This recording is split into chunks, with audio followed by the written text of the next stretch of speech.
everyone, welcome back to Old World Legends, where we focus on growing the community. I'm your host, Mike, and with me as always is Evan.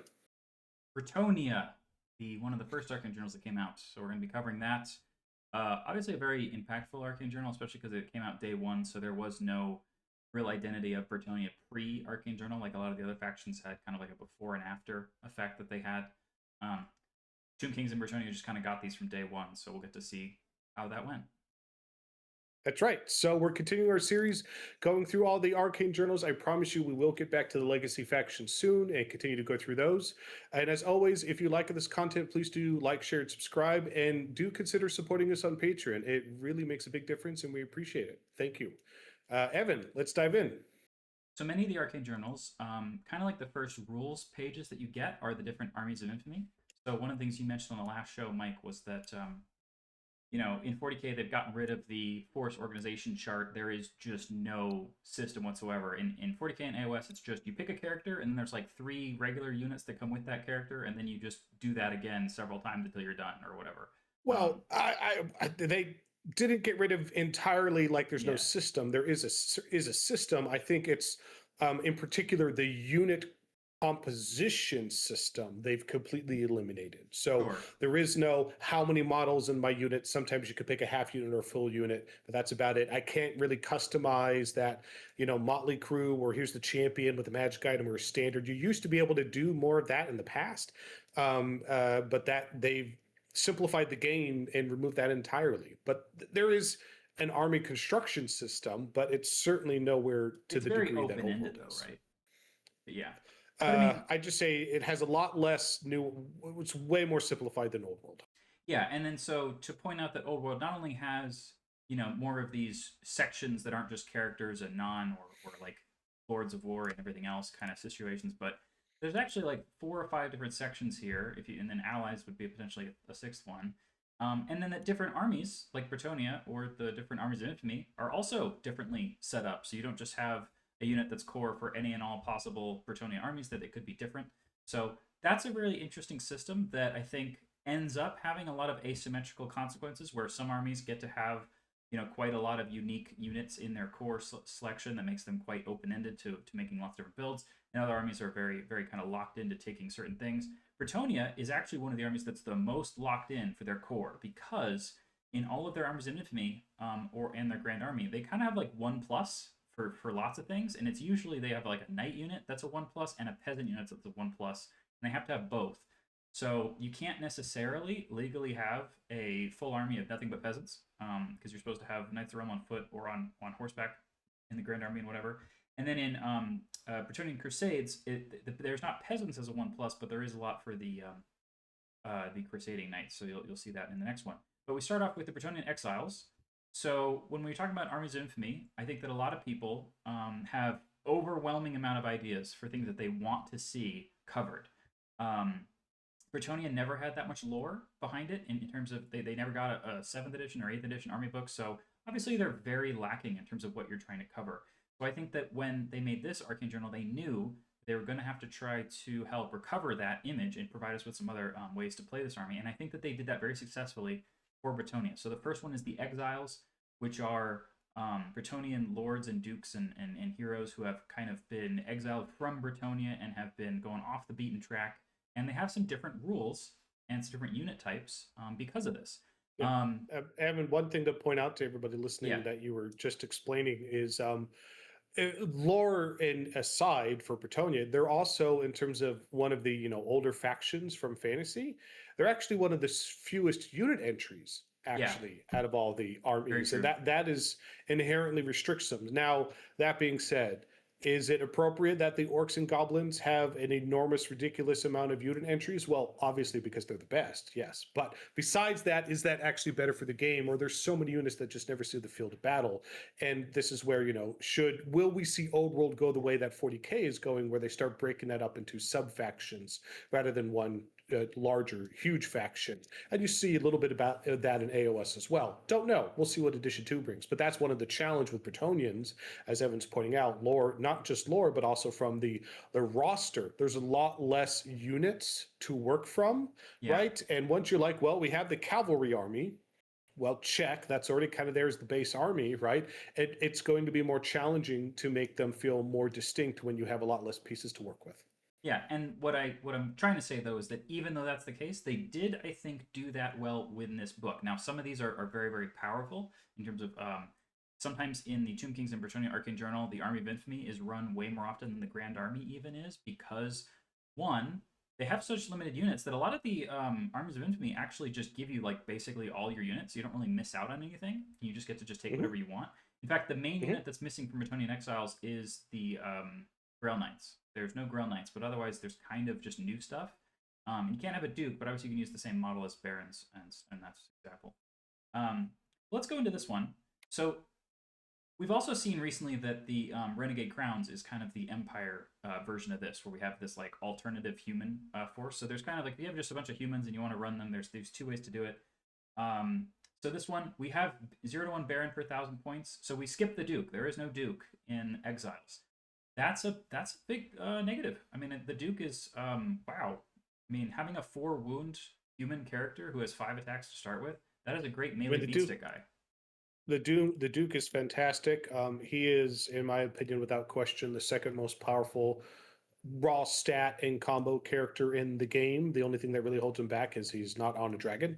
Right, the Chaos Lord is the only thing that slightly edges him out because the Vampire Lord, who used to be the most powerful melee character in the game, is not in this edition. The Chaos Lord takes that crown, and then the Duke is right behind him, and he is very good.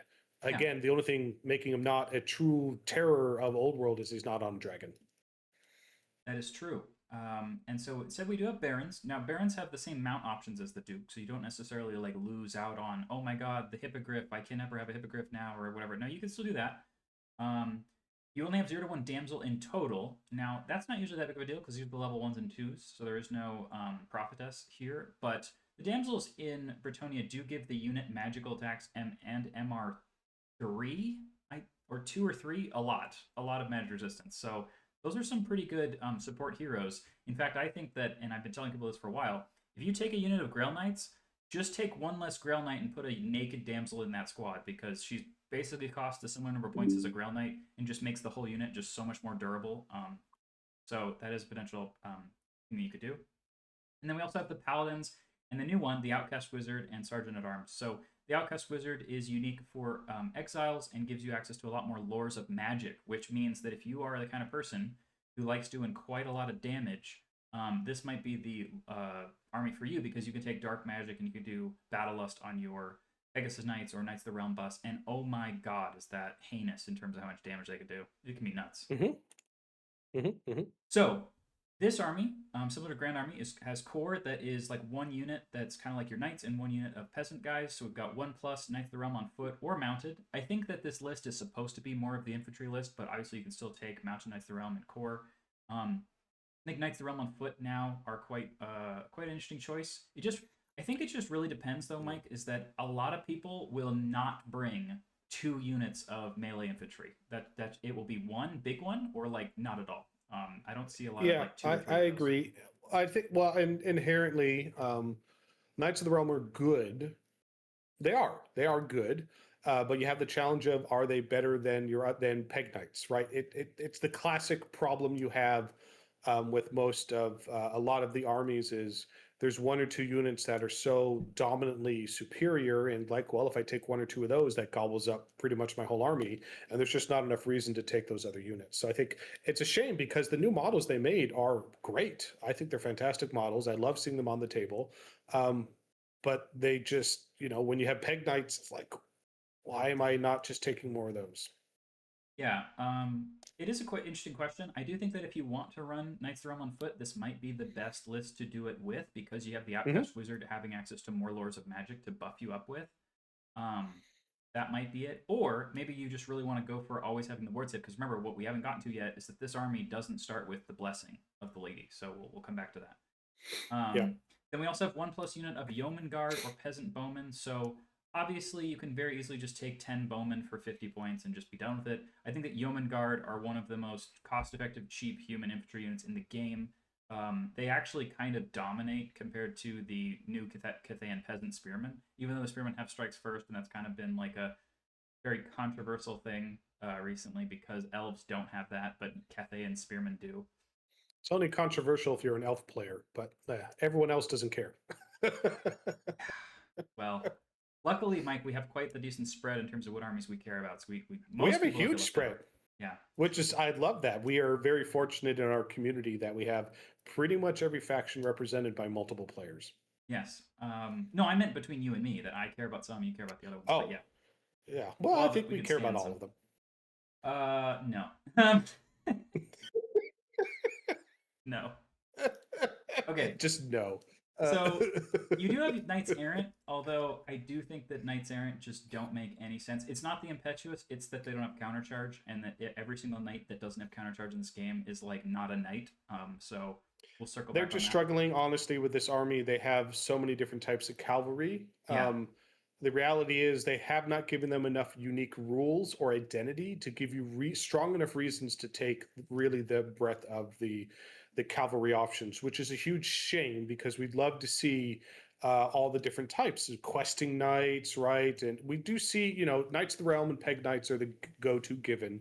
Occasionally we see someone who makes a cool Grail Knight Death Star unit, but the reality is Knights Errant or questing knights we almost never see, and it's not because they're bad, it's because the other knights are better and they don't bring a unique mechanic or rule to the table to say, yep, I want to at least have 1 units of these for XY contextual situation, which is unfortunate. And you'd also still have the regular men-at-arms, but when you have Yeoman Guard, I don't really understand why the regular men-at-arms would be taken. The Yeoman Guard are just better for basically the same price. And then you have Mounted Yeoman, which is nothing. Mounted Yeoman being a core unit means that they can score in the match play objectives, and these guys can have quite a lot of special rules, like Reserve Move and Feign Flight. And for just such a cheap little squad of light cavalry, comparing them to all the rules that Valyrian Reavers do not have is very, very sad. So I think that most Bretonnian Exiles lists do not take Mounted Yeoman, but I would. I think that they have quite a good usefulness for how cheap they are, and being core just is even better. So they're a very good utility unit. They really are. And then we have special. So we've got now it does have 33% special and rare in this list. So this means that your Peg Knight cap might be a bit lower than you're used to, because 33% would be 660 points in a 2,000 point game. But again, that is what, like 9 Pegasus Knights, which I don't. That's already a ridiculous number, and we don't see nearly as many as if we used to. Not because they've gotten worse, but honestly, I think people have more counters to them, or they fought them enough that they have more ways or are more aware in how to deal with them. And I think other things have chased them away to things like Vile Tide and some other stuff.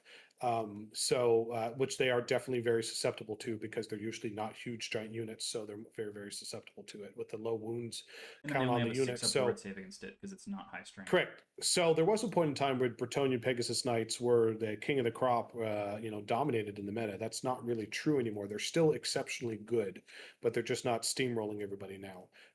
For I think multiple factors. So the fact that it's less, and again, it depends on your community. Some communities will also limit the number of flyers you can take, simply because facing an all flyer list is just not fun for the opponent. So just depends on your community. So to your point, Slayers, which is all dwarves not a big deal, and they're all close combat, and the other person has their whole army flies, you just don't have a game. You're not really playing.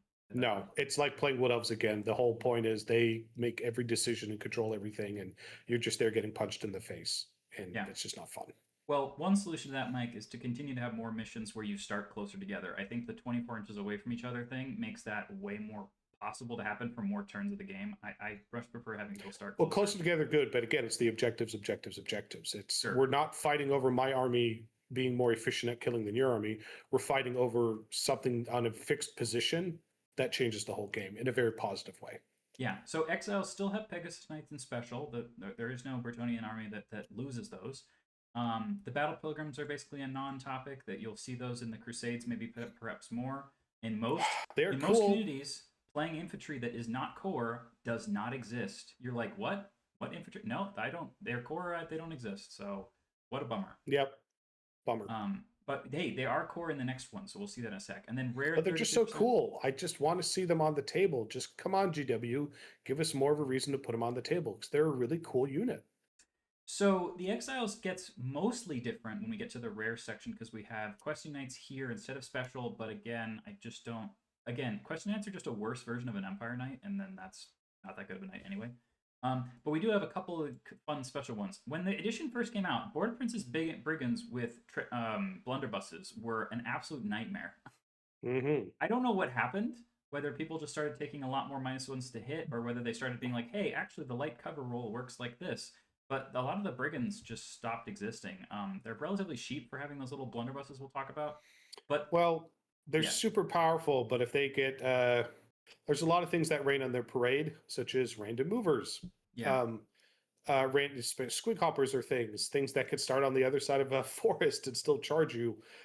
So I think um, people they were surprised everybody at first because they're so good, and then everyone started treating them with more respect of ouchie ouchie, that really hurts, I need to take that unit serious. And then they started figuring out counters to the unit, so they're still very good. But and then again, the Bretonnian players would put so many points into that unit, it's like, and then suddenly they get tagged by the wrong thing and you lose the whole unit. It's a big loss. So they're still exceptionally good. I think players are just more aware of how to deal with them now. yeah. But what you can do is still take the 2 trebuchets and 2 bombards, which is just a massive amount of D3+1 damage artillery if you do take all 4 of those, which I think that a lot of the most competitive Exile builds build. Basically, you got core, you have a really big Pegasus Knight, Death Star, essentially, with 1 or 2 Barons in it, and then you've got 4 artillery pieces that just back up and just do a lot of damage to things like, okay, they've got a chariot, they have a cannon, they've got a Sky Lantern, and you just have all of these artillery pieces to just pick off those things, where the Pegasus Knights go and murder all of the like medium-sized squads, and then your core Yeah. just goes and scores all the objectives. I think that that's an effective three-pronged threat, but you don't have any engineers helping you reroll the misfires, so all 4 of those artillery pieces could blow themselves up. That is possible. Yeah, for sure. But again, it's just the odds. Which, if anything, in the old world, you roll ones, you're not going to have a great time. But that's really what the biggest heart and soul of this army is. Hey, do you love Bretonians? Cool. Hey, do you want to play Bretonians, but you also love cannons? Well, we got something for you. That's basically the heart and soul of what this list is. Right. And it's very effective. And there was a point where when this came out, basically right at the beginning, almost nobody played Grand Army because this was just like, wait a second, I can have all the good stuff of my army and cannons. Sign me. Where do I sign up? And pretty much that's what people only played because of how good this was. Yeah, and it definitely made Still me is. question Still good. why Empire existed when I saw this stuff. Because, like, for example, Knights of the Realm on foot are just better than Greatswords and their core, and Greatswords weren't. So Empire has gotten a lot of great buffs since then to make them be a different Mhm. list.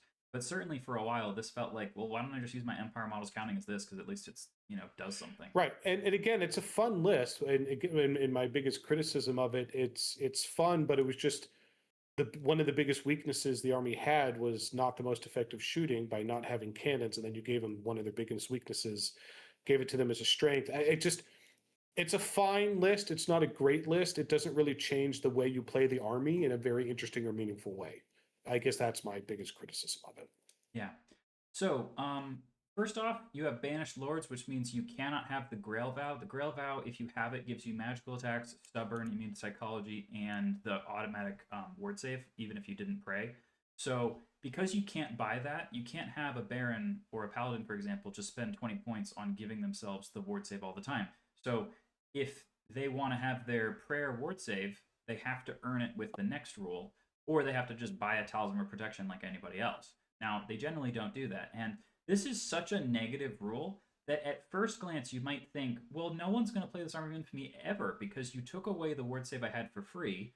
And what am I getting in return? Well, let's find out, because maybe it's not that big of a deal and maybe people play with it anyway. But you're certainly being way more on like a scalpel's edge with this list than the Grand Army, I think. The next one is the Exile's Vow. So if you have it, you get Stubborn and Veteran, 2 of the best rules in the game for non-undead to have. Wow, basically the whole army, it's not quite the whole army, but basically the whole army having veteran is so powerful. And let me tell you, when people realize that, and it's just good in general, but that single-handedly, this list and that role just hard shut down the Scream list. There's nothing that counters the scream list better than the whole army being able to re-roll every single leadership check when they get screamed at. There are there are times where I was playing into this, even with like 5 screams. Oh, that was a bad roll. I'm going to re-roll, and being able to do that versus all the screams, it was a hard counter to the scream list. You know what's funny is that Empire can kind of do this with the Knightly Order, but they don't have cannons and Pegasus Knights, so it doesn't matter. It's just not the same. Yeah. So we've got Reclaim Glory. So you can't pray for the blessing, and so you don't have it. However, if you overrun from and into like an enemy fleeing unit, or you destroy a unit entirely, like by slaughtering them all, you regain the blessing because of your bloodlust, because you're literally Mark of Corn. So this means that, in particular, the most powerful unit in the Bretonnian list, the Pegasus Knight unit, who has Swift Stride and Fly, who's very good at overrunning and catching fleeing units or just wiping them out on the charge, can very easily gain their glory back by like murdering 5 Empire archers on the first turn. Now they have the ward save for the rest of the game. Yep. I think it's too powerful. I think I like the concept as a whole. I think it'd be a lot better if you got it from capturing an enemy standard, versus just running something down. Neither of those are perfect, but it is too easy for a Peg Knight or a cavalry unit to just run down a 5-man squishy whatever, speed. Oh, speed! It's too easy. Yeah. The characters can also get it by killing an enemy character in a challenge, so not a champion, I assume. It's not just omitting that. But you do have 2 other ways to earn this back, and what this tends to mean is that your whole list, right, can just be the single Peg Knight unit with your characters in it, who can get it back turn 1 before the enemy does anything by murdering some scouting archers or something.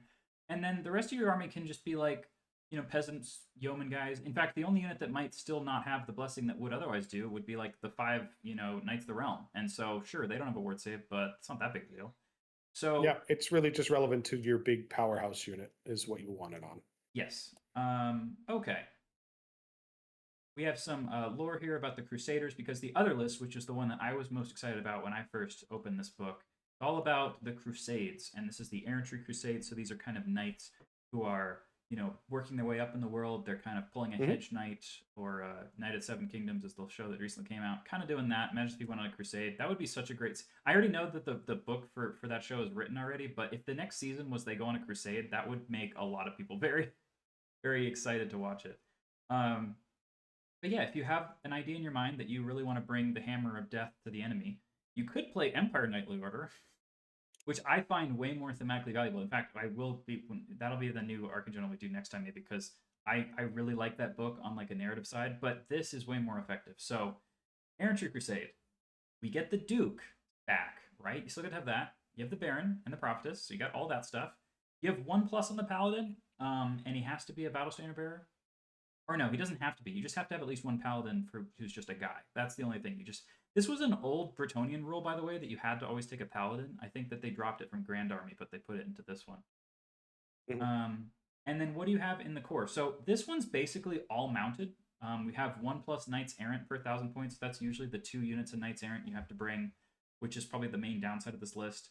And then you have Battle Pilgrims to be a core choice with 1 unit of those. Now, you could bring a pretty big blob of Battle Pilgrims if you want to. I think that that's quite interesting, especially because you can try to make them stubborn or unbreakable with... I think if they're within 6 inches of a model with the Grail Vow, they're unbreakable, but how exactly you try to make that happen all the time is tricky, because you have to either put Grail Knights right next to some infantry, which you don't want to do, or take a Grail Vow character and walk him next to the unit and without joining them or something. I don't know. So we'll have to see. I've never seen someone try to make that work, so I guess that's the question. No, haven't seen it. I haven't seen it on the battlefield. Well, the latest FAQ, Mike, made them go from like 9 points to like 6. So like they dropped their price in points so much that it's like maybe someone would just bring a lot of those. I don't know. That's a pretty big points drop. That might be the only points drop they've made in this edition or in an FAQ update that is meaningful, because a lot of the other points updates they've done have been not meaningful in the slightest. Oh, my Peg Knights are 3 more points. Like, who cares? I was only taking 4 anyway, or what? It was so insignificant. But having a unit that you take a lot of go from 3 or 9 to 6, that's basically a 30%. It might have been 8 to 6, but they're a lot. They went down by 2 points, whatever it was. That's a lot when you're talking about a brick. Yeah. I don't know if people are going to take it, but Yeah, so you We'll see. also have the Knights of the Realm on foot, the Squires, and Mounted Knights of the Realm. So Squires are skirmishing, scouting archers, which Hmm. can be quite useful, and this list in particular to help screen out your impetuous units, prevent them from baiting charges early and whatever. I always take scouting archers when I play Empire, so that being a core choice can be great. Hmm. Knights of the Realm on foot doesn't really keep up with the rest of the speed of the list, but you do have the regular mounted knights. So if lots of little knight squads are good, then this list is perfectly happy with that for the core. Now it is 33% core, but I do think that some of the buffs that the Knights Errant get make that quite exciting and interesting for sure. And then we have Yeah. specials. We've got Again, I want to like it. I think it's just every Bretonnian player who I've seen take this list, they take it once or twice to try and make it work, and they're like, I don't want to pay these tax for these knight errants. I just want to take peg knights, and then they just go away from this list. That's what I've consistently seen. yeah. So in special, we've got men at arms, peasant bowmen. So I mean, I don't think you would ever take those in special. So you're just basically not taking them. Questing knights, Nope. again, same problem. I think that this is the list that should have put 0 to 1 questing in core. Now that doesn't make sense from the lore. Questing knights are supposed to be rare, supposed to be pretty explicit and more rare. But questing knights are just not a unit that competes with the kinds of things that you can take outside of core in this list. So if they weren't a 0 to 1 for can be core, then I just don't think they ever exist. If they were 0 to 1 core in this list, I think they might show up every once in a while because you would actually be able to Yep. bring a slightly different unit into your core slot. They need a reason to exist. Yeah, They don't have one currently. but that's just like a fundamental problem with, because they're not even that expensive. I think they're 28 points each, but they just like they don't have countercharge and they don't have anything, so they just don't need any reason to exist at the moment. If I had my way, it would be take Furious Charge off Peg Knights and put it on Questing Knights. Then you'd be cooking, because now there'd be a reason for both units to exist. You got a heavy hitter and you have a speedy maneuver unit. Instead, you gave both rules to the Peg Knights instead, so now they're just everything. Yeah, they're overcooked, and Questing Knights are undercooked. Definitely. So we still have the Pickus Knights in special, and this is 50%, so you got a lot of base there for that. Grail Knights are in rare with 33%, so in theory, if you want to run a crap load of Grail Knights, you can have more in this list. It's expanded a little bit. And Grail Knights are great. Again, they're just the biggest problem why we almost never see Grail Knights. We do see them sometimes, but not a lot. It's the same with Chosen Knights. They just there's so many points and they're 1 wound. Now you see Blood Knights, because Blood Knights are so many points and 1 wound, but you can bring them back. So we see Blood Knights all the time. But there's a dearth in this edition of things that are 2 wounds, and this is legacy, not legacy factions. This is legacy from previous editions, where for the most part models are 1 wound, or you're 3 wounds, or you're a character, right? And then you have a spectrum on your characters of 2, 3, 4. But for some reason in this edition they didn't take that swing of 2 wound models, and there are tons of elite infantry or cavalry that are perfect contenders for their points cost and would be a lot more fun to put on the battlefield if they were 2 wounds. And I think Grail Knights is one of those examples. Or you could stop having so many ways to have, I ignore all armor saves and I just wound on a 4-up no matter what your toughness is. So I don't, if you have 1 wound, you just die to this now. That we could stop having that happen so much. We got, if you're wondering, what are all of those things? So there's Viletide, there's Vampire Count Screams, there's Fanatics. So the things that are just say, hey, elite cavalry, I'm going to kill 400 points of your army with a single turn ability right now. And that unit is always vulnerable to that, and you have nothing you can do about it. Now, one solution is to just give all of those units 2 wounds. That means all of the things that were already bad against them stay bad against them. It's just that all of the things that were really good against them become normal. And why don't you just make some of those stuff not so overtuned? There's so many things that are like, no armor saves with 3d6 hits, and you're just like, great. All my Grail Knights died. Fantastic. Yeah. And there's certainly a spectrum of different potential solutions. Yeah. And maybe neither of those suggestions are the right suggestions. There are other ways that could go about it too. But generally speaking, the problem with a lot of the elite infantry and the elite cavalry in the game is you're paying a lot more points, and they're still just as vulnerable as the non-elite versions in terms of defense, and they just fold like paper. There are so many things in the game that will just make them fold like paper.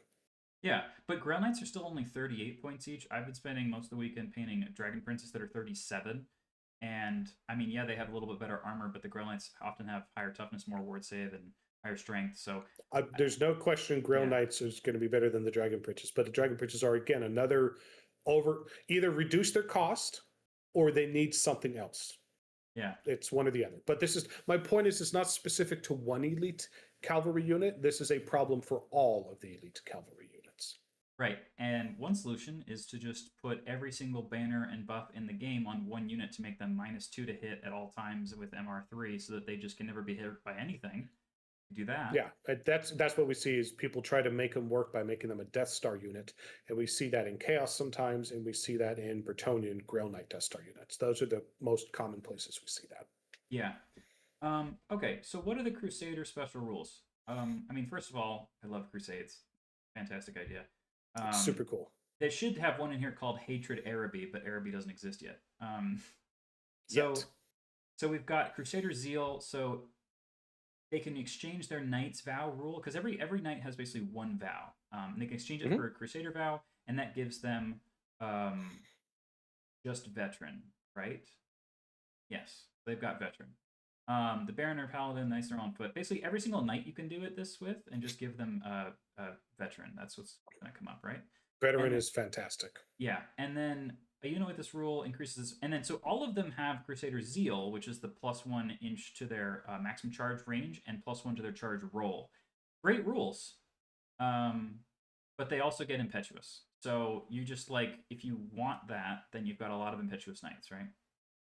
That being said, when this came out, Impetuous was a lot worse when it was just a 4-up roll. Now that it is a leadership based role, it is not nearly as punishing as it used to be. And remember, before that FAQ change, we never saw any impetuous units in any army. People would take them once or twice and then just bail on them. And they basically never hit the table. Since the change to it's based upon leadership, we see actually impetuous units a lot more often now. So which is great. I think they found a good balance there. Frenzy's still a problem, but we do see impetuous units hit the battlefield now, and I do wonder how many players didn't give this army a shake because of impetuous. That might be worth coming back to it and looking at it again. So you have impetuous, but you also have veteran, so most of these units can just re-roll their impetuous tests. Yeah, which basically means you're almost never going to fail. Yeah. So they also have the veteran rule, and then there's just the regular Knight's Vow rules. So sure, so you get to re-roll your impetuous test, but also get +1 to your charge range and charge move. That's awesome. Then finally, you have Earn Your Spurs, which is any standard captured by Knights Errant are worth 100 victory points instead of 50. And while a Knight Errant unit is within 6 inches of a model with Grail Vow, they get to re-roll hits of 1. So you can give a character the Grail Vow and just join the Knights Errant unit, and then the Knights Errant unit just has that. However, 1+ per 1,000 points means you need 2 Knights Errant units now. So what you can't do, which is what most armies would do if they were allowed to, is bring a single Knights Errant unit of 12 knights and just put one guy in there, and now this one knight unit is all rerolling ones. However, since you got to bring 2 units, it mostly just goes back to, okay, I guess I'm going to make them into 2 little darts that I just throw away because, I can't, double up, if that makes sense. Okay, so let's go on to the special characters. We've got some bangers in here, some game warping characters in here for a while. Boy. That require quite a lot of confusion in terms of what you're actually going to do when you play this. And starting with Green Knight. He used to be the bane of everyone's existence. He's still exceptionally good. They didn't really nerf him. I think players just got more used to fighting against him. That being said, there are some communities out there that are so traumatized by the Green Knight that they still ban him outright. I think it just depends on the local community you're playing in. Yeah, but I think that if we just cover what he does real fast and people don't know, I mean, how do you not know, right? But he's essentially a Baron whose weapon skill 7, strength 4, toughness 4, with 4 wounds, with 4 attacks. So, I mean, a melee guy, and he's on horseback. But he can ambush on turn 1 and charge the turn he shows up, where he doesn't come in on the edge of the table. Instead, he just comes in a forest. So he can come in right next to you and then just charge you. That's one thing he does. Another thing he does is that he's ethereal, so if you don't have magical attacks, you can't hurt him at all. Besides combat resolution. Yes. Now, one of the main things that I think did make him less overpowered, Mike, is that they've removed so many different ways that combat resolution would be accruable by this kind of guy that are now more there on infantry. So that if he charges into the side of some Empire state troops, he might kill 4 and still lose combat and crumble a wound because of just how much combat resolution you can bring. because there's so much more combat resolution now, potential with infantry. He can, because before that he would just charge into them and just slaughter them, but now he will poof from the combat resolution almost every single time. That's for if he sure. fights the wrong thing. Yeah, depending on what he's fighting. And again, a lot of people also learned how to fight him. If they're like, "Oh, I'm fighting someone with the Green Knight," well, let's find the forest or whatever piece of terrain in my deployment zone. This is why you take those utility units. I'm going to space out a 5-man skirmishing unit so there's nowhere that he could spawn within that forest, right? So take utility units. I typically take at least 2, right? Zone out the Green Knight, zone out ambushers, zone out scouts or other problems. It's really good to take at least a couple utility units. Right. So he does have a powerful weapon. Mm-hmm. But what is really strong, regardless of all of those things, is that every time he dies on the Bretonnia player's next turn, he can just try to come back in again at full health. And the problem with this is, how the hell does it matter? Like, how do you calculate how many victory points you're supposed to get if you kill him, but then he comes back to life again? Or is he just worth 0? It does say you only win victory points if he's not on the battlefield at the end of the game. So if he just comes back to life on the last turn and the Bretonnian player went second, which they probably did if they prayed, you just get no victory points guaranteed as long as they roll that 4 up or 5 up or whatever it is. Yeah, which talk sucks. about it super feels bad. We don't play it that way. We play it if you kill the Green Knight at any point during the game, you score his points in our community. He can keep coming back and you're not going to score more points, but you score his points if you kill him at least once. Right. But not every community plays it that way. So check with your local community. So first off, he has a 5-up ward all the time. It's not like the blessing that's varies based on the strength. So that's good. You just get it all the time. Here's the rule where this is how he shows up on the table. But the thing is, it says he can come in natural terrain. Wow, they really should have explained what that was. That's not a thing, and it is a thing, and like that's something that like should have been a special rule tag for terrain, but guess what? There's no special rule tags for terrain. We covered this in our terrain review where we said they really could have done better and they really should have used their special ruling, the same system they used for units for terrain, but they didn't. So wow, did that create so much confusion until they FAQ'd it 2 or 3 times to clarify how that works. Yeah. A lot of problems. I particularly remember an event where there was a time where we all were under the impression that hills counted and that they come out of hills. That was a nightmare scenario. Yeah, but apparently they're not natural. But so that's resolved now. This is also not explained here. What the hell happens if you're playing on a table that's like a city map that has 4 buildings on it and no forests, woods, or rivers, or there's no legal place to spawn? We the way we played is you can only spawn from your own table edge. Is the way we play. But to Evan's point, they never specified that in the FAQ. Yes, definitely. But yeah, the fact that he can show up on the Bretonnian player's first turn and then immediately charge when no other ambush unit in the game is allowed to do that. Yeah, and that's he can the show thing. Up 1 inch away from people instead of showing up an inch away and charging. Nothing in the game can do that. Nothing. Yeah. The hardcore cope of this is that he doesn't have swift stride, so you can probably just flee his charge. But he can show up 1 inch away from you, so easier said than done. I do think that you almost literally have to change the entire way you're playing if you know there's a Green Knight and half your army is just moving into spots to prevent him from doing certain things. Because here's what the Green Knight can do. He can show up on the enemy's turn, charge a dragon in the flank. Your dragon is like, oh, I just have a great weapon and I have a dragon attacks. I don't have magical attacks in any way. So now the Green Knight's in my flank attacking me. I can do no damage back to him. We're in a challenge, so no one else can attack him. And then every turn, if he hurts me, I lose combat and run away. If he doesn't hurt me, I just back up 2 inches because he has a flank and I have nothing, so he wins combat resolution. And then he can pursue, follow up, and do it again. And so I'm just stuck there. Like, you're literally just permanently stuck there. That's it. He can do that. And you can't shoot at him either, right? Because once he's in combat, he's just stuck there. Yeah, he's super good. Again, to Evan's point, I completely agree. He is game warping powerful. And he led to a lot of negative emotions and feelings before some of the FAQs, and people learned how to fight them. Not quite as bad as Cathay Sky Lanterns, but he was probably the most toxic inducing thing before Sky Lanterns in this edition. Well, the main difference is that someone with Sky Lanterns could bring 3 of them and use them all in conjunction. If you could bring 3 Green Knights and have them all show up next to each other and support each other with charges in different flanks, that would be crazy. But that's But yeah, so there's only one of these guys. So at least if he was knocking out, the worst thing you could do is knock out your dragon and he's just sitting there doing nothing all game. Which is why basically no hero who's riding a monster can willingly enter the game without a magical attack or an assailant spell, because if you do, you could just be grabbed by an ethereal character who you cannot hurt and you're stuck there. So basically just have to bring, like for example, Empire has the armor that gives you a hammer hand. They just bring that because at the least you need to have some chance of hurting a Banshee or a Cairn Wraith. Yes. And he has 2 attacks. Rapid Strikes gives you d6 extra attacks at AP 1, and more commonly, I think Deadly Blows is Strength +2 and Multiple Wounds 2 at AP 1. Not a lot of AP, but again, if you're just invulnerable to damage, you're already so useful. But other things, you can also just go kill stuff, die, and then come back again, and then just do it again. So why not? Yeah, I mean, he is the most powerful utility unit in the game. Still totally worth his points. Not as good as he used to be, still exceptionally good.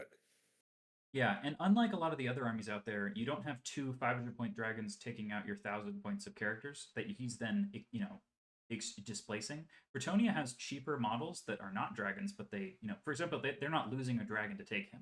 I don't know if High Elves, for example, would take the Green Knight if they could, because they would lose a whole dragon to do that, and they basically have to have dragons to win. So, hey, speaking of dragons, we've got Cecil Gaston, who's kind of probably my favorite from this book. He's a cute little dude. First of all, great name. That's a good start. Great helmet. Yeah, great. He's got flair and he's got a great name, so he's already rocking. His helmet is actually very similar Gaston. to the historical dragon crown of Aragon, which is an old Spanish kingdom, which I wonder if there's any reason for that. I don't know. Don't forget his title, right? Yes, he's the Worm Slayer. So we have a Baron who has more weapon skill, and still has got the 4 attacks with Leadership 9, so that's very, very useful. But compared to a Baron who's 100 points, he's only like 65 more points for some really great rules. The thing is just that he's a guy on foot. If you could take a lot of these characters like this guy and Corhill and stuff and just say, cool, take this stat profile and put it on any mount I want, that would make them, like, they would show up all the time. The problem is that this guy is only on foot, and do you want a Bretonnian character on foot? Maybe. Maybe not. Here's what he does. So, first of all, he has a rule that if he kills anyone who's monstrous infantry, monstrous cavalry, monstrous creature, or behemoth, he gets terror. That's fine, whatever. I think he could just start with terror anyway. Or you could say that he causes terror to those units if you wanted to. Instead, they made him so he can cast to get terror, and you're going to forget he even has it, probably. Also, all of those units in the game probably have fear or terror, so they probably just ignore the fact that you have terror now. But the main ones are, we have Dragon Cloak, so he counts the AP of non-magical attacks as 2 less than whatever they currently are, which is interesting because when you're an infantry model, you very often just don't have a very good armor save, right? Because you have heavy armor shield, that's a 4-up, and if you were on a horse with barding and all that stuff, you could get up to like a 3+ or a 2+, and he can't do that because he's only on foot, right? But if you just count the AP as 2 less, that's quite useful, and it makes those dragon thunder stomps AP 0 against you, which is nice. But that's quite useful. He also has immunity to Killing Blow and multiple wounds, so that's also very, very useful. A lot of characters don't have that, and they just get absolutely squatted like a bug in 1 hit, so he's got that going for him. Finally, he has a 3+ ward save against anything that causes flaming attacks. I mean, that's just a really nice to have, but again, he doesn't have the regular prayer, so because he has Exile's Bow, he just doesn't start with the Lady's Blessing normally, I don't think. Right? And what do you get in exchange? Well, you have a weapon that's Strength +1, AP 1, Multiple Wounds 2, and Monster Slayer, which is a great profile for a weapon. That's pretty awesome. That's kind of it. So you've got a guy who's got Monster Slayer. Cool. I would say that the one thing that I've really wanted to do with this guy, which is really silly, is you can use the Outcast Wizard to give this guy Spectral Steed, which is a spell you can only cast on infantry characters. So normally you wouldn't be able to really do this. And it gives him Ethereal and Fly. And then you can basically have a second Green Knight, because now this guy's Ethereal, Fly, Skirmish with Monster Slayer, and he can go and fight a dragon who either can't, is AP 0 on its stomp attacks against him, right? Or he can just Monster Slay, or he's immune to all the non-magical attacks. So, like, I think that's funny. Yeah. but you But can't. And I think that's right from edition to edition. They've flip-flopped the previous designers and makers of Warhammer Fantasy and now Old World, where some editions it was all about named characters were the best way to go, yeah, and some editions where nope, make your own characters is the way to go. We have, rarely have we ever seen a moment in time where they've struck the right balance where customizing your own character is very effective, and there's some sort of contextual or hybrid or unique reason to bring the special character, but it's not because their raw stats are more powerful. There's a different, interesting reason to bring them, and I think they definitely have not achieved that in this edition. They've added some new character models, they've added some new character lore, they've brought back some other characters, and I love the special characters, but I almost never see anyone taking them in any event because they're raw, and I don't want their raw stats to be better than the make your own character. I like that way, but a but unique there's ability would just be not nice. the unique ability or the contextual reason to bring them in addition to your own characters. We just don't see it in this edition. So hopefully that's something we'll see next edition. So basically the only reason you bring special characters in this edition is because you love the lore, you love the model, and you just want to put the character on the table because it's just a cool character. And you know what? That's a great reason to bring them. Unfortunately, that's not enough for most people to take them. And it's a shame because I think special characters are really cool. I will say that like I think the main miss is that a lot of the characters don't give like a buff to a unit or to a certain type of build. So Ungrim Combo. does. Yeah. Ungrim is just I'm making my whole army a Slayer army. I'm gonna take a bunch of hammerers and give them unbreakable. That's fucking crazy. Like that's great. He's so cool. Right. And we see him. People use him because it's so cool. Like, oh wow, that's unique and special. Reason to take him. So, Mike, if this guy gave the unit he joined, which by the way would just be like one attack and knights on foot. If he gave that unit all of their attacks had Monster Slayer. Yeah, or whatever. But the point is, clearly this guy funny. should be, if he's infantry, he should be on foot leading a Knights of the Realm unit, and he should be giving them some sort of just awesome buff. I don't know what it is. It could be lots of different things. But there are. I think that's a good way to view it. Where if normal characters were just create whatever fun magic item combo or have raw stats, great, do that. Special characters buff. Give you different army compositions and buff certain units or radiuses around you, they would feel very different. And I would love that to be where they go in the future, but they didn't achieve that this edition.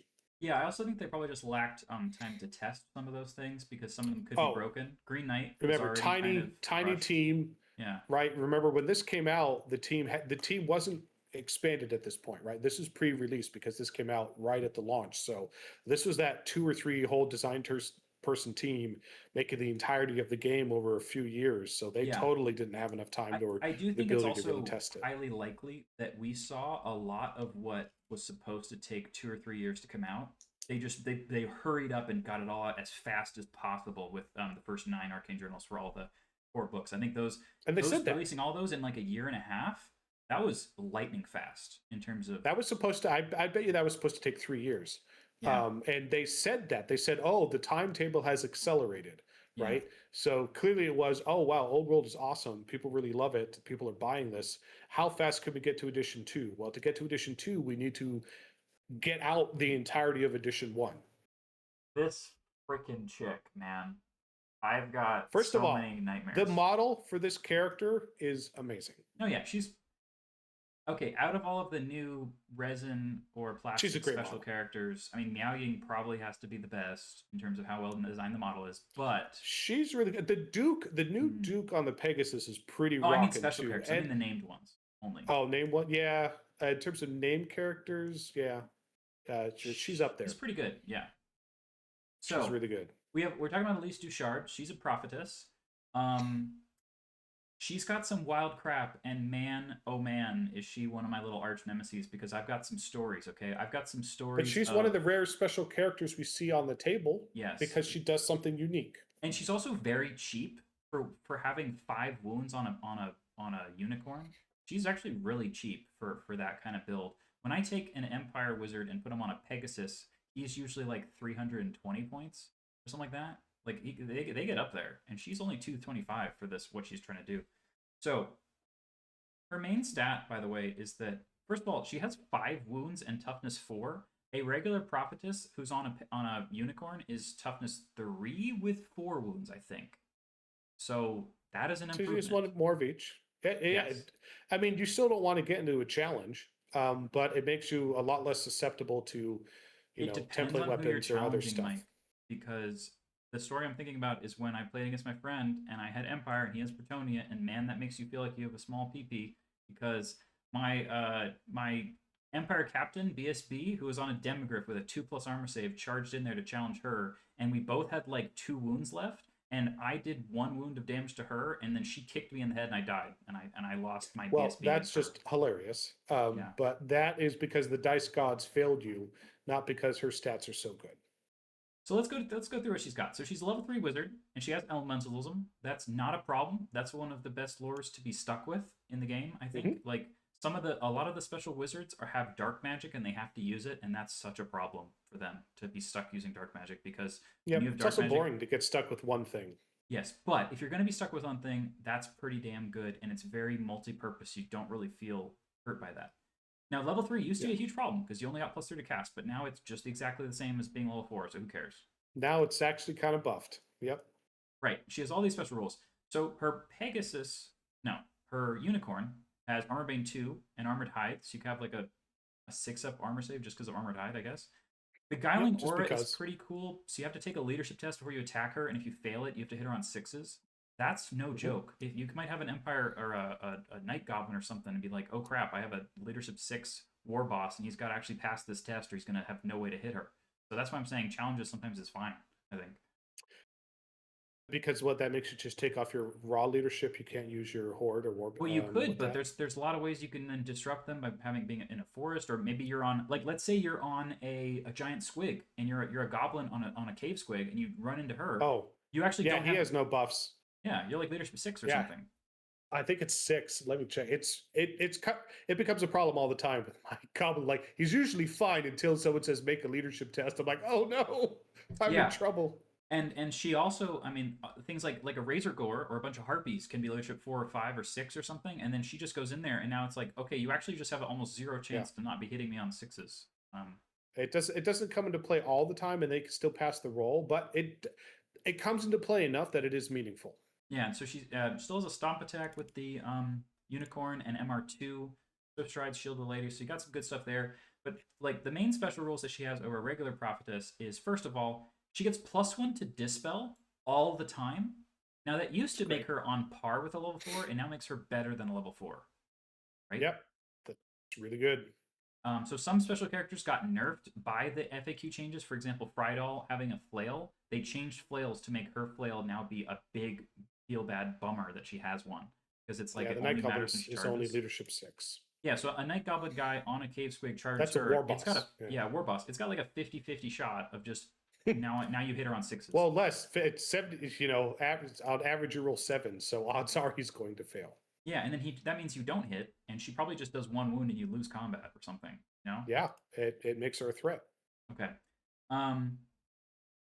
So if she rolls a double when she's doing a dispel roll, she automatically stops the spell, and the wizard who cast it loses a wound. Wow. So if that they is roll, ouchie. if you're playing against a Viletide spam list, and you really want to be bringing her because you got the +1 to dispel, so you have a better chance to roll high anyway. Even if they have +3 or 4 to cast, and they roll a 12 or a 13 on their casting roll, you can roll 2 4s, which would normally be an 11. But that auto stops it, and the wizard who casts it at you loses a wound. Where if they're 2 wounds, and they're dudes, and those lists are spamming it. They're casting it, 4+ times a turn. You're going to roll some doubles throughout the game, and those wizards, because they're taking level 1s, or level 2, level 1 or 2s. They have 2 wounds. Yeah, so I think this is like a 50-point magic item value of thing right here.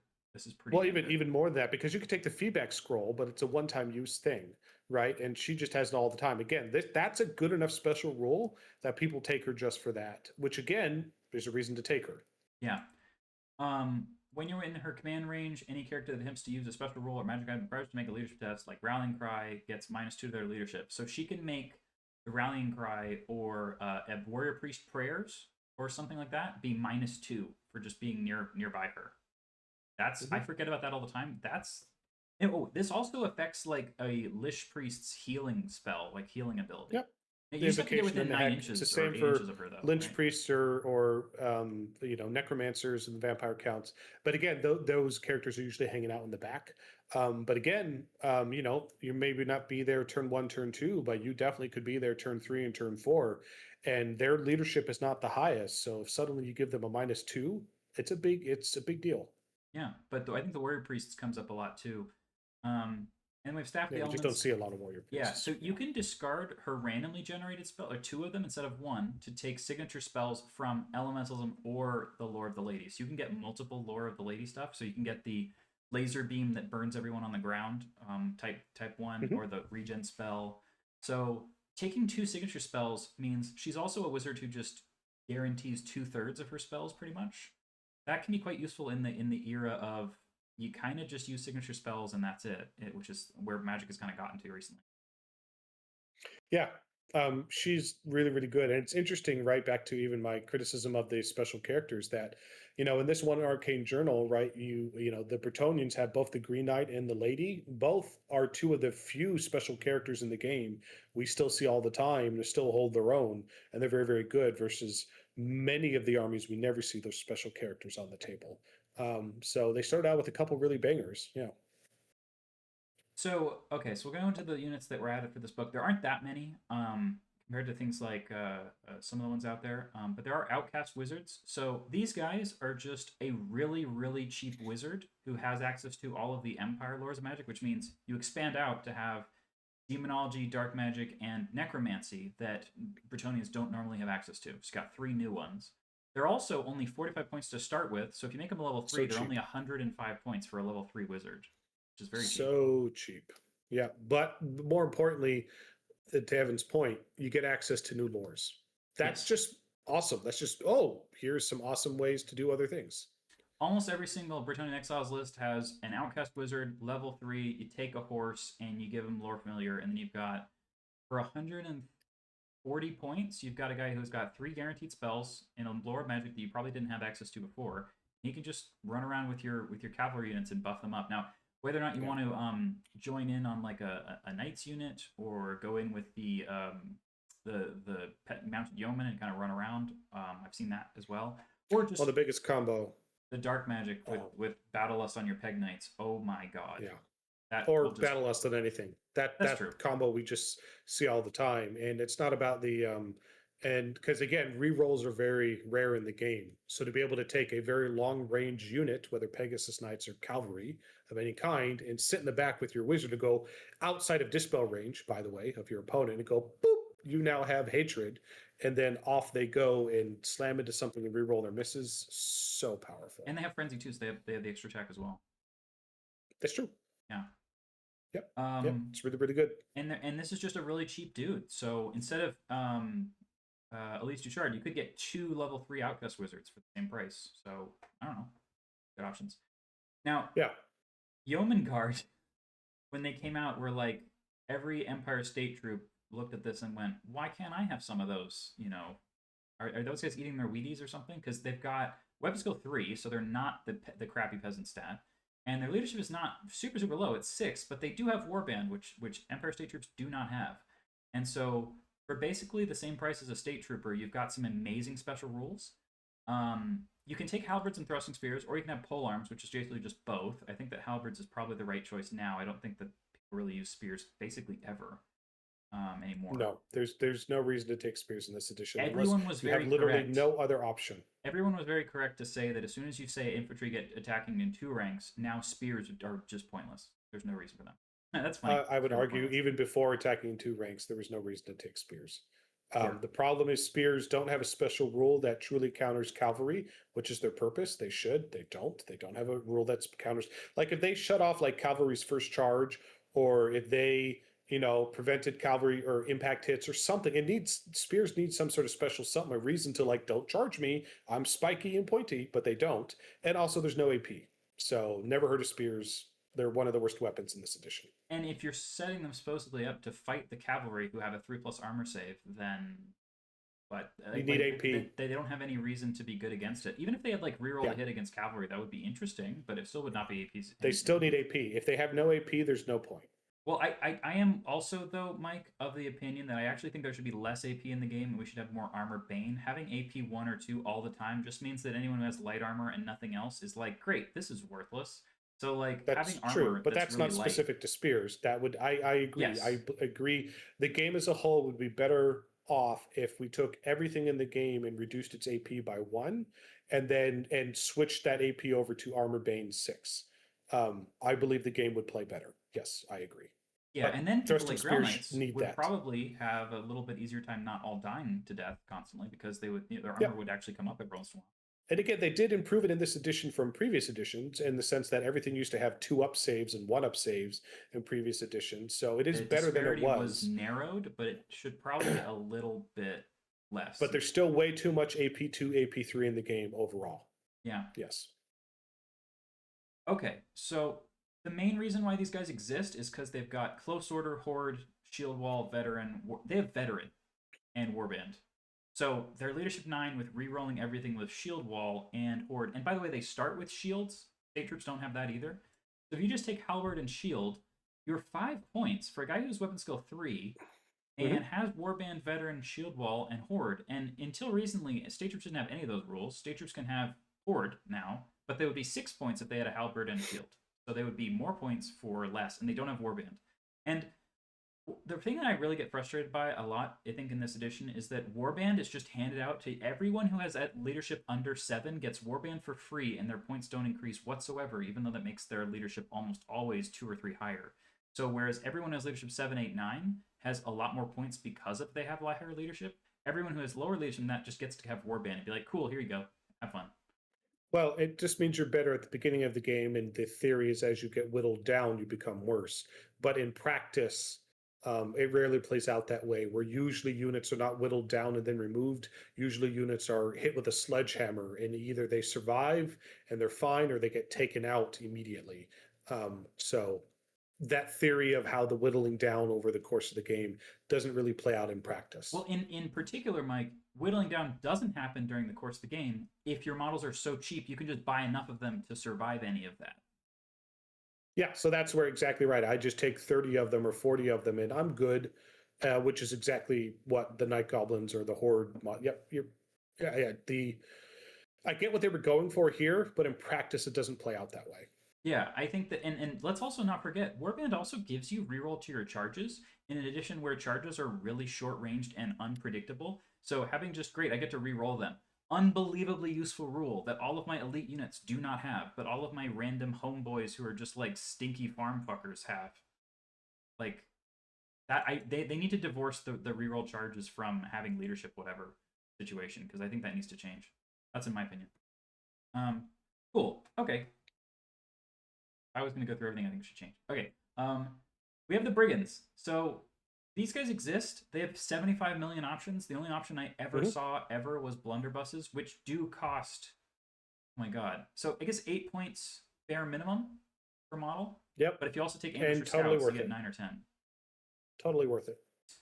So the new Cathayan unit is a Bliss Skill 3 skirmishing blunderbuss guy, but it's only unit size 4+ instead of 10+. So it's a lot smaller of a unit, essentially. And that's what you want. You want MSU, because as soon as you start, taking 10+, they start to become larger, they become more juicy, and ideally you want to MSU it. Yep. Yeah, this unit does have Impetuous, though, so I think one of the biggest things was that even if you took 10, you give them the blunderbusses, that's only like 90 points or something like that. But then they can just fail their Leadership 6 Impetuous test and charge off, and then they don't shoot their guns because they're in combat. Which was a lot worse before, right? But now that you can, because it was a 50-50 chance, but now it's better, but at the same time, they're typically not in the center of your army. They're typically wanting to go around the flanks, which means they're often not near a general or anyone who they could use as leadership from. Yeah, I will say that you can take crossbows and put them in skirmish, and then you won't have to take impetuous tests if you're just in the back of the backfields. Just hang out in the back. And I've never seen anyone do this ever, but if you have skirmishing crossbowmen for 7 points, you have a lot more arrows to fire, you're harder to get shot at. Yeah, but I mean, but you have a lot more arrows you can fire from the crossbows at 7 points per model, and because you're in Your skirmish, steel ballistics go 3. yeah, but so are the blunderbusses. Yeah, but the blunderbusses fire way more Do you have shots. any idea how many points a single strength 3 arrow from an elf costs? I didn't say we've been over this. Yeah. Ballistic skill shooting in this edition. I get they don't want it to become a shooting game like 40K, but they nerfed it so hard that it's mostly non-existent. How hard they nerfed it. That is kind of true. Yeah, all I'm trying to say is that I think that it's not ridiculous to take some crossbows and put them in the back because you very often do want to have a unit that sits in the backfield now, and better than ever to have a really long range weapon so you don't have to impetuous charge. Crossbows are great weapons. Yeah, blunderbuss is short range, so you're going to charge in there. The bombard is frustrating as hell because it's just an empire cannon, but has better toughness and it's cheaper. And its misfire table is that it works better than a regular empire cannon if it misfires. I don't get this. Like they thought that it was making it worse, but instead it's better. Mm-hmm. I guess it does have the levies rule, which means it can't use the general's leadership. So what? Who cares? Your artillery. If you're needing to use someone's leadership artillery, you're probably already dead. Yeah.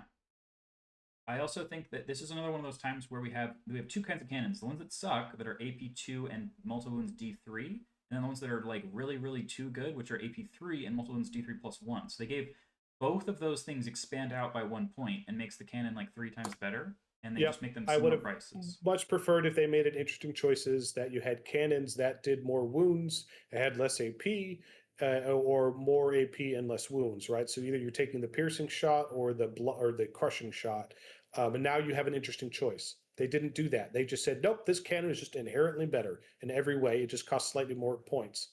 It doesn't create an interesting choice. Right, and then we have another fun rules conundrum in here. Mike, can bombards fire grape shot?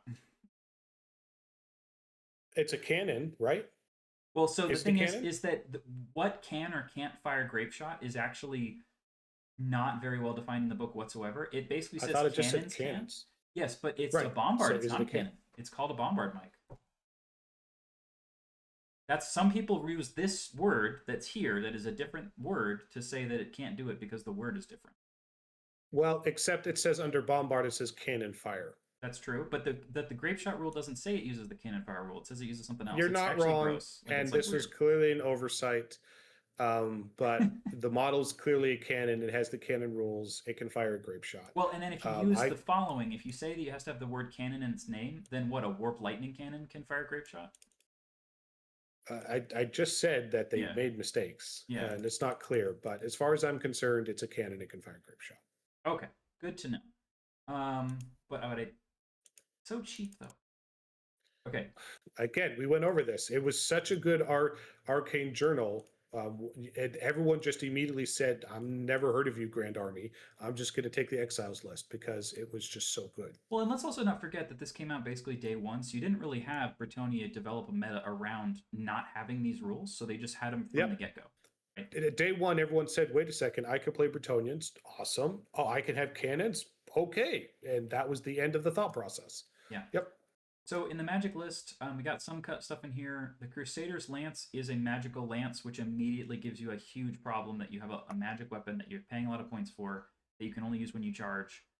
Unless if it's very, very good, that's not going to... Oh, it isn't that good. It's got Furious Charge and Hatred, but it's 60 points. And just for those 2 rules, you could just take a regular lance. So...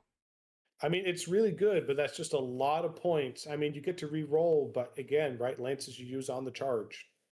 They've started to realize that what they need to do to make magic weapons good, like they started giving them like plus D3 or D6 extra attacks or something like that. Those can be very good. That helps. Yeah. The Frontier Axe, on the other hand, is one of the anomalies of this game because it's so good for how much it costs. It's only 30 points. It's strength plus 2 AP3, so it's not worse than anything in your It's better inherently than a great weapon out of the gate. Yeah, and then it has multiple wounds too. So you're just better great weapon with multiple wounds too for 30 points. Like, why not? And do you strike last? No. Nope.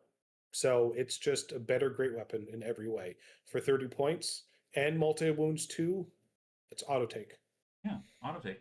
The other weapons are not auto takes. You've got a Sword of the Stout-Hearted that I don't know what that does, but so the first thing you do, right, when you look at the magic weapon is if it doesn't say AP2 strength plus 2, then you're like, cool, you don't exist. right? Because you have to compete against the regular weapons that exist. And then also, if you don't say I've got D6 extra attacks, like then I should just take a regular weapon most of the time, you know? Yeah, I mean, there are times where +1 strength is sufficient, but the second you see AP1, I almost instantly just stop reading. Like Yeah, my brain how says, does "Oh, the this is magical worthless." weapon cut through armor less than like, I just have a spear. You know And what I mean? again, they're trying to create interesting balances and so forth and so on. But again, the problem is we've been over this many times, and I've had my rant about it. Great weapons are too good in the game, and because great weapons are so good, that also impacts your view of every single other magic weapon, right? It's like, well, I could have this or a great weapon. Okay, Yeah. I'll just take the great weapon, which costs substantially less, and then often is just as good, if not better. I think part of the problem is great weapons are just too good. Okay. So I don't think these armors get used that much either. The anointed armor is 45 points, and it's heavy armor, so it's not giving you any better armor save. But as long as you have Blessing the Lady, you're immune to killing blow and multiple wounds. It's infantry and cavalry only, so now that the Royal Peg got changed to be a monster, you now can't put this on Royal Peg. Big deal. So Big the deal. Royal Peg not being immune to multiple wounds is potentially there. That's the biggest nerf Yeah. they've done to Bretonnians is making the Royal Peg a monster. That's the biggest nerf they've given the army. So this one is expensive, and I think there's another thing that you can take that helps you not get multi wounds or killing blow that's different than this, and it's cheaper. So I let's think look there's at a vow or something, or there's something else. Yeah. The Iron Spike Shield doesn't exist. But just doing strength 3 hits to everyone who hurts you, it won't hurt you enough, so whatever. Don't care. Yeah, we have a talisman, single use. When you lose your last wound, you don't on a 2-up. That's cool, but this only will bring you back with the 1 wound instead of just being a 2-up against all damage like the High Elf one, and it's 40 points instead of 20 points. It's just them trying to be vampire counts and steal the von Karstein ring.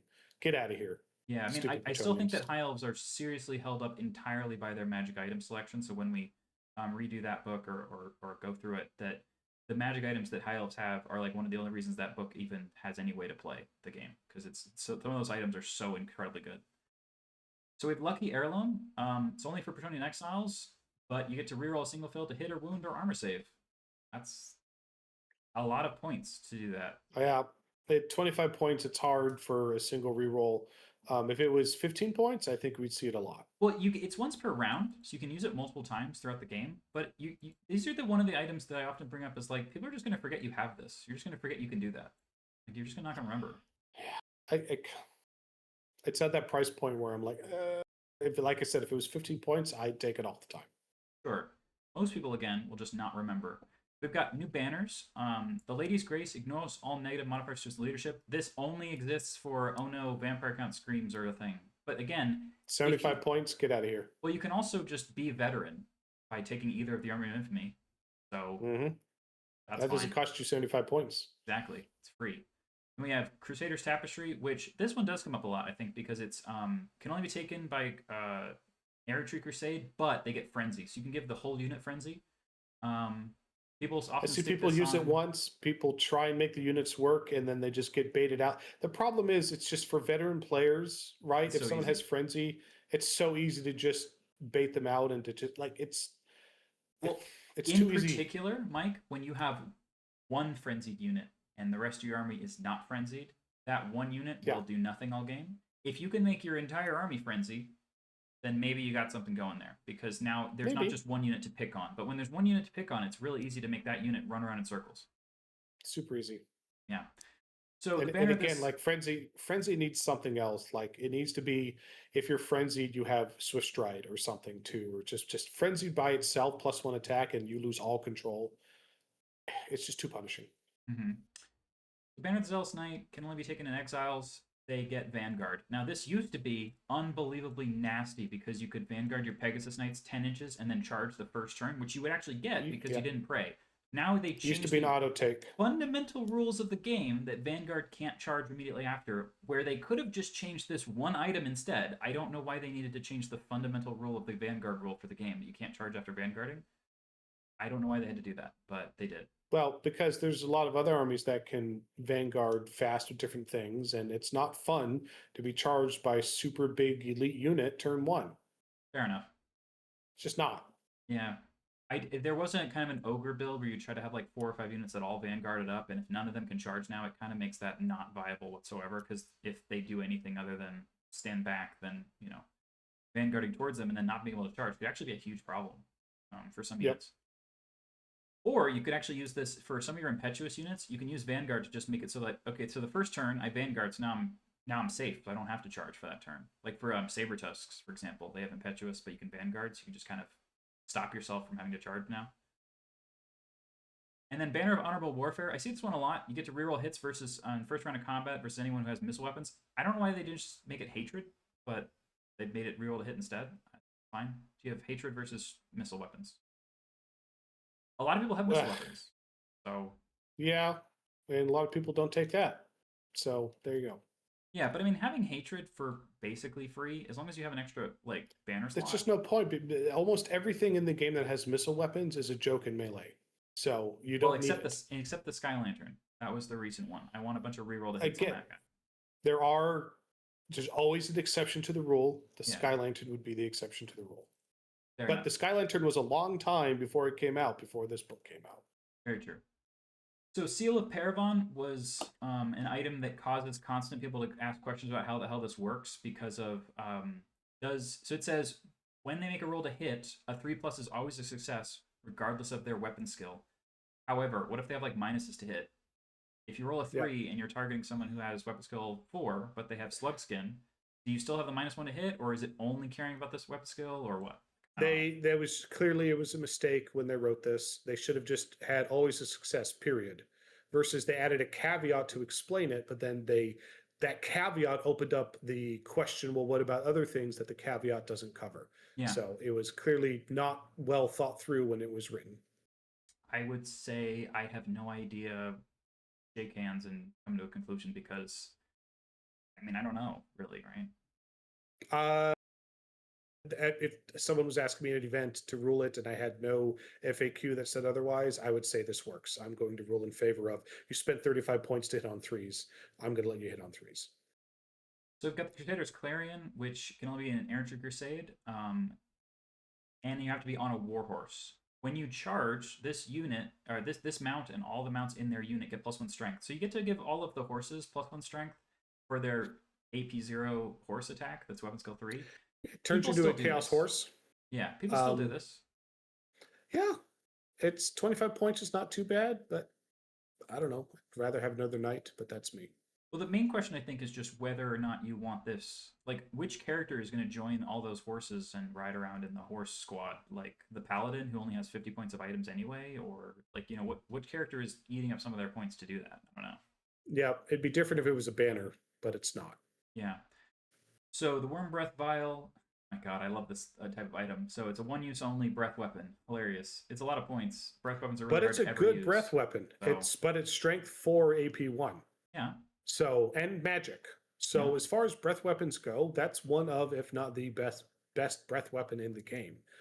It's still a breath weapon, but it's the best one in the game. I think the breath weapons that are better are the ones that have the AP, even if they're lower strength. That's usually what I'm looking for. Like, for example, the best breath weapon is the Black Dragon is I ignore all armor with that. The Black Dragon's breath. That's fair. Yeah, so that one's definitely a tier above this. But it's still good for 20 points. We still see it. It's cute. Contextually, it might be very powerful. Depends on the situation. Oh my god, we have natural terrain again. So Heart of the Wilds, you get +1 to cast when you're within natural terrain. It tries to explain what natural terrain is, but will we understand? Let's find out. It says it's woods or any difficult or dangerous terrain. It doesn't include constructions, walls, or buildings. Now, this rule did not have that caveat for the Green Knight, but does have it here. Yeah, but it doesn't. And again, it's rules by omission. Hills are not difficult or dangerous, unless you happen to make a hill that is difficult or dangerous. Right? Because you can make your terrain whatever you want, right? So yeah. So it's kind of inference by omission. Yeah, this doesn't come up a lot, I think, because the Bretonnian lists are very often just running forwards, not hanging out in forests. This would come up way more often if it was like a wood elf item, which, by the way, they already talked about how this is kind of a wood elf item that was given to them as a gift or something. But wood elves have no item that does this, so it's kind of weird. It's because they gave it away to the Bretonnians. They explained it right there. They had it, and they gave it away. Yeah. And then we have Diadem of Power. So only for Errantry Crusade, when you cast a Vortex, Magic Missile, or Assailment, you get +1 to cast. I mean, For an army that wants to get into combat as fast as possible, never heard of you. yeah, okay, 35 points. But I think that the bigger problem, Mike, is that all of the great arcane items in the game, I need Lore Familiar, or else I can't cast the spell I want anyway. Like, having +1 to cast on a spell that you don't have because you didn't roll it, the hell's the point of that? I agree. Lore Familiar is one of the biggest magic item snafus in this edition, because everybody wants to pay the additional points to guarantee they have the spell or spells that they want. So, because they built a whole combo synergy off that spell doing something with something else. Therefore, to not randomize it and not get it, they will just spend the extra points. They should just go back. I mean, again, they had versions of this in like other versions of 40K, right, or other versions of the game where like you could just pay points for your spells and get the spells that you want. The problem is, you just said it. I take my Lore Familiar. It's not the points cost that's the problem. Is that I can't take another arcane item now. So they should just make Lore Familiar an upgrade that any wizard can take, and it doesn't take up an arcane item slot. I think would solve that problem immediately. Yeah, or I kind still of pay. You have to still have to spend the points, and I'm still fine with it coming out of your magic item allotment too. But just don't make it take up the arcane item slot. Yeah, I kind of wish that you would just be able to take the spells you want by default, and then you could have a 5 or 10 point item that would let you randomly generate an extra spell on top of whatever ones you got. So like by default you get a pick, and then if you get 2 spells you pick, and then if you can spend 10 points to then randomly get a third one or something like that. That would be cool. Yeah, like the way and it's just different versions of the game system where there are still aspects of the game that are very much beers and pretzel mindset, where random is just more fun in that setting, and rolling for your magic item or spells is that very much beers and pretzel casual mindset. But we find at our events, at least at the events, the vast majority of players don't want to play that way. They want to have a consistent list. They don't want to RNG it, or they just go full on goblins and just RNG a whole army. Yeah, it is interesting. Yeah. So Flamestrike Wand is a single-use fireball. I don't know if this was changed because it's power level 3 here. A lot of these were lowered in power level, but again, single-use fireball is fine. But it's also, this is an arcane item, so you can't just put it on a goddamn unit champion like a lot of the other ones. I kind of hate I have a unit champion who has the ruby ring. Oh my god, no, stop. Please no. Yeah, but for 15 points for a single fireball, for 15 points, I consider taking it. Yeah, so a lot of this book is very useful. A lot of the book comes up a lot in the army list construction phase. A lot of this book is got Army of Infamy that a lot of people can use. It doesn't necessarily change Bretonnia to be from an all mounted force to an all infantry force or anything like that, but it does mean that there's just a lot of flavor and list building opportunity in here. You can try to make a frenzied brick of questing knights if you want with strength 4 horses. You can do that if you want. That's a thing. It's a good book. But to your point, I guess it feels more like this is the second half of the Bretonnian book that was missing at launch because their roster was so small. Versus it doesn't feel like, hey, my Wolves of the Sea list or my Dwarf Expeditionary Force that just feels fundamentally different. It feels like this is just the other half of the book that was missing. But again, still great. And you know what? We got it right at the launch of the edition, which was awesome. I think the biggest mistake they had out of the gate was the Green Knight shenanigans out of the gate, but other than that, a lot of wins in the book. Yeah, and this is just, it's not a bad thing that the vast majority of the stuff in the book is actually somewhat useful or comes up a lot. It's a lot of the army books or arcane journals out there have the stuff that you just never see. Like, when's the last time you saw Empire Knights of the Fiery Heart, Mike? Don't. We're exactly right. Even 2 years into the edition, we still see stuff out of this book all the time. So that's just showing you that it added a lot of value. Yeah, definitely. So we'll cover more of these in the future. You can always just let us know in the comments which one you'd be excited to see next, for sure. We have a kind of a backlog here of other legacy armies and arcane journals to cover, and if new stuff comes out, we'll cover that too. So be excited. Yep, we will get to it. Again, if you got this far in the video, please do like, share, subscribe. Please do consider supporting us on Patreon. We very much appreciate all of our Patreon subscribers. Evan, any last closing thoughts, sir? Just that you gotta stay ready. We'll see you next time.